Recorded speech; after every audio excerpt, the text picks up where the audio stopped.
ลูกค้าบอกว่าแอร์มันหน้าคอมมันดังใช้เบอร์การครับหน้าคอมเป็นห้อยเนาะ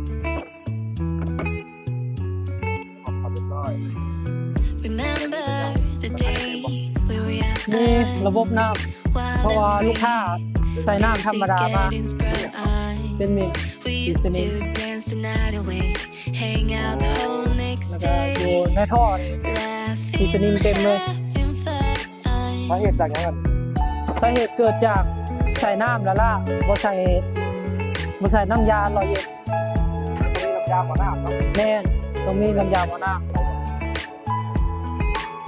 ส่งผลจากหม้อน้ำเนาะหม้อน้ำมันจะกุแล้วก็เฮ็ดให้หัวแล้วก็ซองมากก็ปั๊มน้ำมันจะเหี่ยกสามมากก็เกิดจากที่เฮ็ดให้ผ้าสูบมันกัดให้ความร้อนขึ้นเลยล่ะน้ำในระบบรถยนต์ต้องใช้น้ำยาหม้อน้ำของแท้เท่านั้นเครื่องคุณภาพสูงมิทิกมอรี่ขอฝาก